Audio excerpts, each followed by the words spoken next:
हो, खरं आहे, ही गोष्ट खरी आहे. तुकाराम महाराज नव्हतेच बघा. तर ते वैकुंठाला कसे गेले, त्यांचा खून कसा झाला,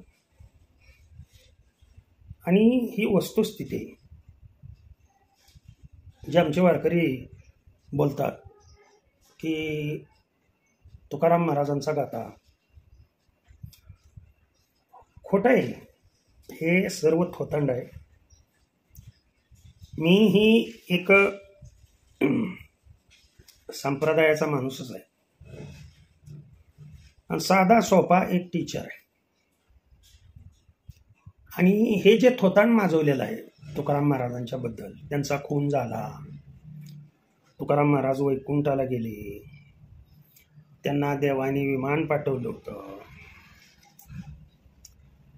म्हणून काय काय त्यांच्या नावावरती पोटभरणी, पोट भरणाऱ्यांची पोटभरणी.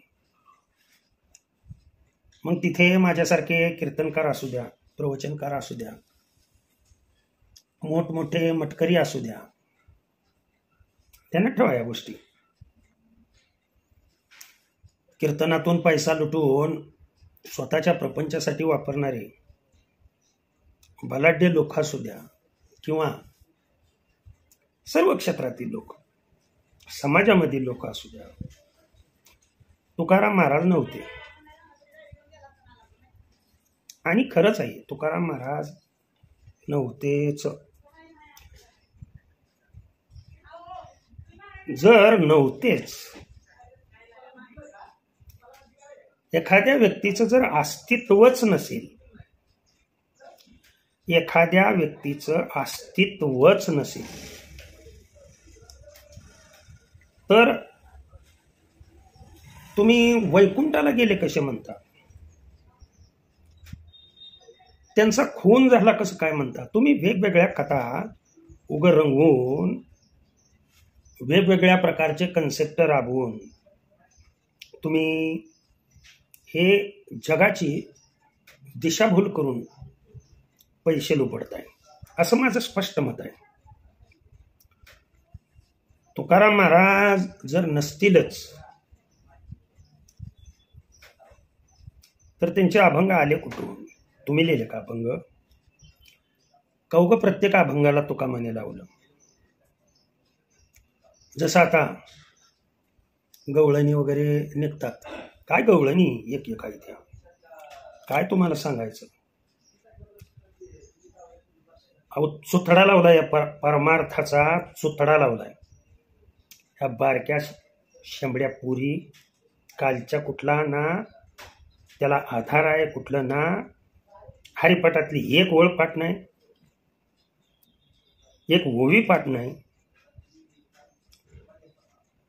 पाठ नाही हे म्हणणं सुद्धा चुकीचं नाही, चुकीचंच आहे असं मला वाटतं. कारण पाठ असणं आणि अनुभव असणं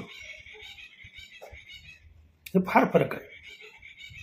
आमच्या महाराष्ट्रामध्ये अशा व्यक्ती त्या बरं का, संपूर्ण गाथा पाठ आहे, संपूर्ण ज्ञानेश्वरी पाठ आहे. एक एक जणाची हजार हजार पारायण झाले ज्ञानेश्वरीवर, गाथा पारायण 2-2 हजार झाले. अलग अलग अभंग पाठ आहे, पर अभंगाकड पाठ आहे, ध्यानात आलं. त्या अभंगामधलं आचरणात काही नाही.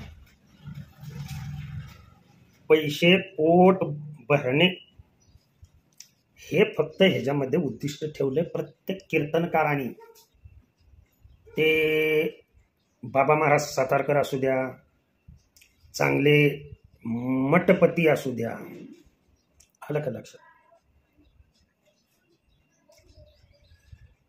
तुम्हाला एक गोष्ट सांगू, या विश्वामध्ये निळोबाराय नंतर संतच झाले नाहीत. बोला, काय मत आहे तुमचं? आणि झाले असतील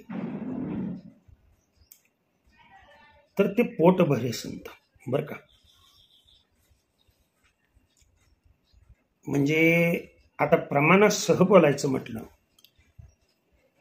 पोटासाठी संत झाले कलित बहुत.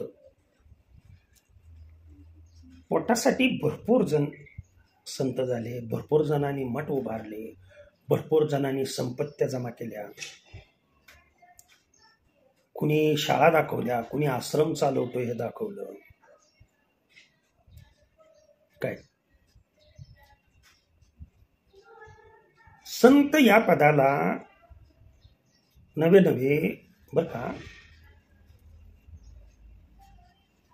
तुम्ही महाराज ह्या पदाला सुद्धा योग्य नाहीये. कोण बी उठतंय हरिभक्त पारायण, कोण बी उठतंय अलीकडे, तिथे हरी नसतो. हरी नाही म्हणजे भक्त नाही, आणि मग पारायणाचा प्रश्नच येत नाही. स्पष्ट मत आहे माझं, स्पष्ट मत आहे, आणि हे माझं वैयक्तिक मत आहे. हे वैयक्तिक मत, तुम्ही म्हणाल वैयक्तिक मत आहे तर तुमच्यापर्यंत ठेवा. सर महाराज, मलाही महाराज म्हणू नका, कारण मी त्यांच्या पंक्तीमध्ये जाईन. मी काय महाराज वगैरे नाही, देण्यात आलं. हे प्रत्येक गोष्टीचा जर विचार करू लागलो, माझी संप्रदायामध्ये ही तिसरी पिढी आहे. आता माझा मुलगाही संप्रदायामध्येच आहे, म्हणजे माझी तिसरी पिढी आहे. 3 पिढ्या फक्त म्हैस पिलीव, मुक्काम पोस्ट पिलीव, तालुका माळशिरस, जिल्हा सोलापूर या ठिकाणी एकमेव घर आमचं आहे की जिथं भगवंताचं नामस्मरण केलं जातं. कोणाचेही 1 रुपया न घेता. मी तुम्हाला सांगू का, मी कीर्तन कसं करतो ते सांगू का? मी दिलेलं पाकिट मंडळालाच माघारी देतो आणि त्यात आणखीन 500 रुपये घालून देतो. माझ्यातर्फे या कार्यक्रमाला भगवंताच्या नामस्मरणासाठी. ते कशाला घालवतात, मी कशासाठी दिले, माझा उद्देश चांगला आहे, त्या उद्देशाने मी देतो. एखाद्याने पाकिटामध्ये 2000 दिले, मी त्याला 3000 रुपये देतो. ते पाकिटामधले 2 माझ्या खिशातले 1000 टाकतो आणि त्याला देतो. जिथं जिथे माझी कीर्तनं झालीत, एक म्हणजे मला वेळच नसतो या टीचिंग क्षेत्रामधून, आणि जिथे काही कीर्तन होतं लक्षात ठेवा, तिथे मी कीर्तनच करतो, नर्तकी करत नाही. कीर्तन पहा यूट्यूबवरती दिलेत, मी दृष्टांत देतो वेगवेगळे, पण विषय सोडून नाही. येते का लक्षात ठेवायचं, विषय सोडून माझी कीर्तनं नसतात, विषयाला धरून कीर्तन असतात. आपण यामध्ये कुठंतरी चुकीचं काम करतोय का हे प्रत्येकाने पडताळा. भाग पहिला, ज्ञानी लोकांसाठी. आता स्वतःला ज्ञानी समजणारे भरपूर आहेत. जगाने ज्ञानी समजणं आणि स्वतःनं ज्ञानी समजणं यात खूप फरक आहे. यात फरक आहे म्हणजे 100% फरक आहे. जगात माऊली सगळे झाले नाहीत, ध्यानात आलं. प्रत्येक भरपूर काही गोष्टी आहेत, परंतु तुकाराम महाराज नव्हतेच. यावर आपली प्रतिक्रिया.